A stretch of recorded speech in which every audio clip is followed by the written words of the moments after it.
Hey loves, Chad Putman coming to you from the new Aeroporte in Tulum, or outside of Tulum in Mexico, and just wrapped up my 50th birthday weekend celebration and wanted to give a quick little review of my experience in Tulum.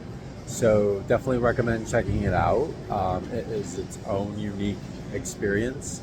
Um, Situated in the jungle. They call this actually the Jungle Airport. Um, Tulum itself has a great downtown area, very vibrant, lots of culture, lots of stuff going on. I actually booked two different hostels. Long story, I could share that a little bit later. But the first hostel was right near Central Tulum, so I was able to um, walk out and just check out Central Tulum, which was really cool. So I went down, had some affogato at ice cream coffee shop, and there was all kind of restaurants and bars and things like that. So that was cool. Um, and then I also booked a hostel around the corner from Central Tulum near the Aloft Hotel. It's called the Mayan Monkey Hostel, and that was a cool vibe. It was definitely more commercial hostel. I think they have several locations, including in Cancun. Um, but it was cool. It was nice. It was I rented a room in that hostel. So I had my own private bath, and then breakfast was included this morning, which was it was all right. Um, but I ended up spending last night at that hotel or that hostel, and the night before I stayed at a hostel called Mimosa, which I booked in addition to the original hostel because I was thinking about having a retreat there in February, which for kink and gay and nudity and yumminess and privacy and all that, it's just not a good fit. But it's a great little hostel and very quaint, unique. Actually had four teepees and I rented one of them. They're made of like plaster, but it was super cute and nice little pool area, chill spot above the bar, and staff were really sweet.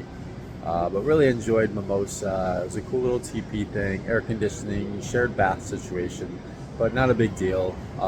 So that was cool. So I loved the location of Mimosa because walking, getting around Central Tulum, Aloft was a little bit more of a, not Aloft, but the Mayan Monkey right next to it was a little bit of a commercial hostel. And they did have a DJ karaoke night when I stayed last night, but that wrapped up around 1 o'clock in the morning. So the thumping did end, and I got a good night's sleep. So I was just here for, I got here on Saturday, so I had all day Sunday, and then I'm heading out today. So I just had one full day here, and I decided to spend my Sunday checking out the cenotes and also the beach.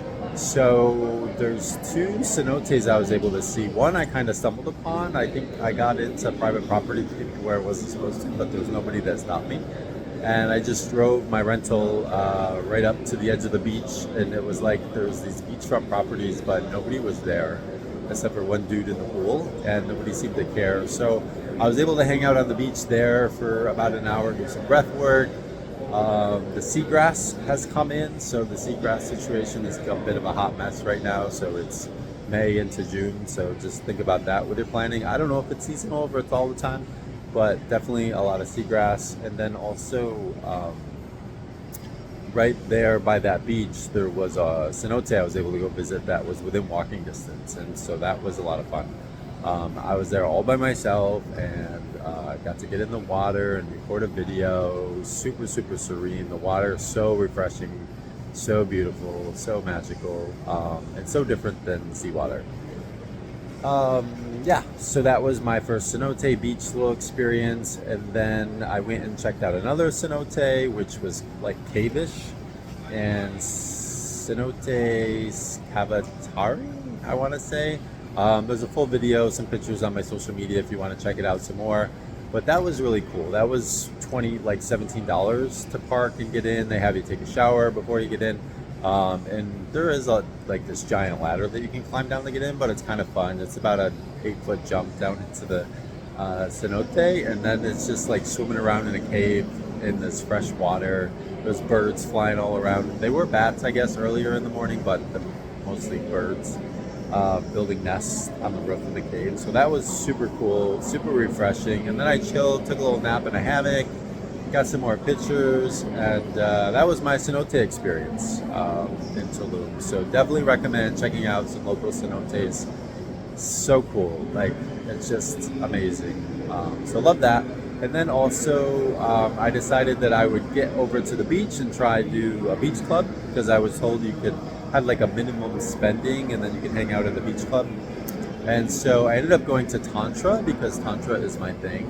So Tantra was $128 for a full day. So that was a minimum spend. So basically you commit to spending $128, and then you get to hang out at the beach club all day. So you have oceanside beach chairs, very attentive staff. You can eat and drink all day long.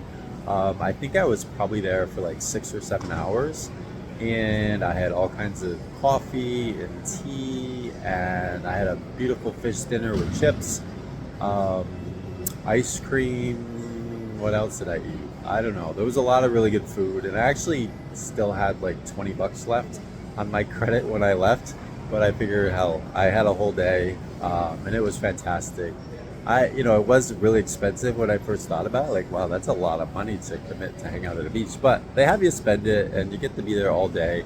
And there's just a lot of people watching. There's a lot of people partying because it was either like somebody's bachelorette party or somebody's birthday or whatever. So they were always trying to keep the thumping, the music, the DJ, and all of that. So it wasn't super, super chill, but it had a nice pool area too. So I love that. So you can, again, check out my social media to see some of the photos from Tantra Beach Club. Yeah, overall, I would say, choose a different one if you don't want to spend that much money. But I think it was well worth it because you end up eating and drinking the whole day anyways. So it's kind of like going on a day-long adventure, but you're at a beach club. And I didn't get in the ocean just because of the seaweed situation, but that's okay. I did dip my feet in it a little bit, and I had the pool, so that was fun. Lastly, what do I want to say? Lastly, definitely recommend getting a rental car. The airport is a good almost half an hour, 40 minutes to Tulum. And so maybe not that long, but it was at least a half an hour. And I think a taxi ride probably would have cost me at least $40. So both ways, there's 80 bucks.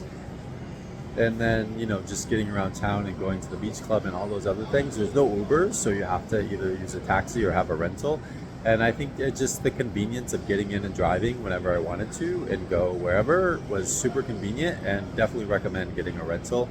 And I just spent 20 bucks to fill it up. I used a quarter of a tank of gas the whole time I was here, and I did everything I needed to do in a couple days. So yeah, that's it. Now I'm back at the airport, which is super beautiful, very nice. I'm having a coffee before I head back to go through security and wait for my flight back to Miami, which it's like a 2-hour flight, if that, from Miami. So for those of you in the Florida area, super close.